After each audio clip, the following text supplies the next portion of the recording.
On va commencer avec Thierry Lhermitte. Bonjour Thierry. Bonjour Marina. Toujours parrain de la Fondation pour la recherche médicale et qui pour vous, toujours, visite des laboratoires et vous raconte les avancées dans différents domaines de la recherche. Aujourd'hui, on va parler du cerveau et de sa façon et de la façon qu'il a de traiter les informations sensorielles. C'est vraiment de la recherche fondamentale et vous avez rencontré pour ça 2 chercheurs. J'ai rencontré à l'École normale supérieure Laurent Bourdieu et Jean-François Léger, qui sont tous les deux à la fois physiciens et biologistes, et qui étudient donc la manière dont le cerveau traite les informations sensorielles. Alors pour ça, ils étudient comment le rat appréhende des informations sensorielles qui sont données par les vibristes, c'est-à-dire les 24 moustaches principales qui sont sur le côté. Alors pour ça, ils ont construit l'outil pour regarder. Attendez. Il y a 2 volets, voilà. Il y a 2 volets dans leur recherche. Voilà, on voit un rat là, qui se promène et je ne sais pas si c'est des images infrarouges, mais je ne crois pas, mais dans le noir complet, le rat a les informations spatiales grâce à ses moustaches. C'est pour ça qu'on les voit dans les égouts longer les murs.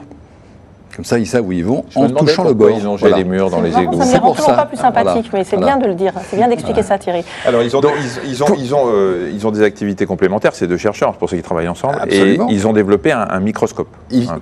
Pour pouvoir étudier ces informations sensorielles, ils ont construit l'outil pour pouvoir, d'une part, regarder, puis d'autre part, stimuler. Alors, le premier volet, c'est regarder. C'est-à-dire que là, ils essaient de un cerveau vivant.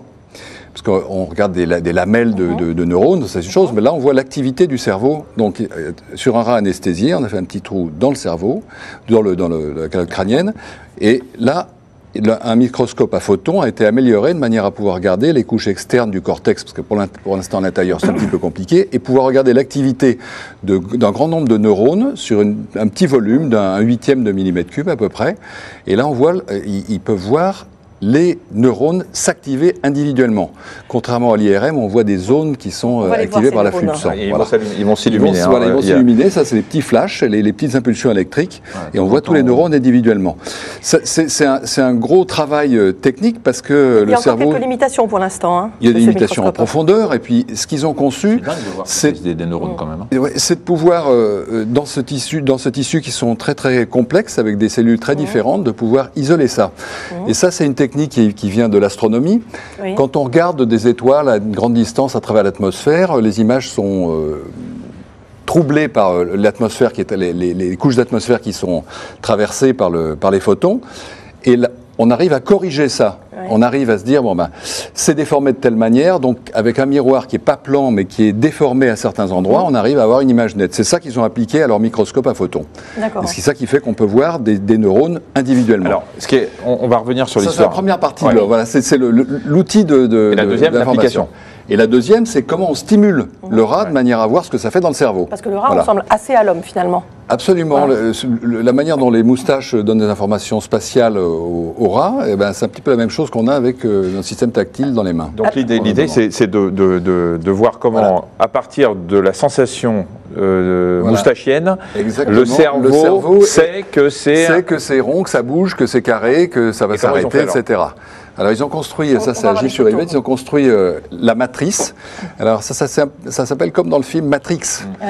Dans Matrix, on stimule, c'est pas pour rien, on stimule un cerveau pour lui faire croire à une existence réelle. Ça reproduit les moustaches, c'est ça? Alors là, chaque moustache, elle est enfilée dans ces petites seringues là qu'on peut faire bouger individuellement.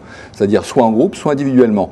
En groupe, ça veut dire que le rat se met le long d'un mur, par exemple, et toutes les moustaches bougent comme ça. Puis en même temps, s'il est le long d'un mur et puis qu'il n'y en a qu'une seule qui bouge, ça veut dire que c'est un objet en mouvement. Et on voit la différence d'activité de neurones dans le cerveau. Comment est-ce que le cerveau construit une information spatiale grâce au système tactile pour nous et puis moustachien, comme tu disais, chez le rat. Voilà.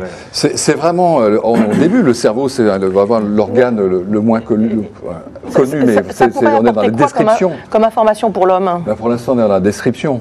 Alors, comment ça marche avant de savoir comment on peut réparer? Et on en sait tellement peu que, moi, ça m'a fasciné de voir.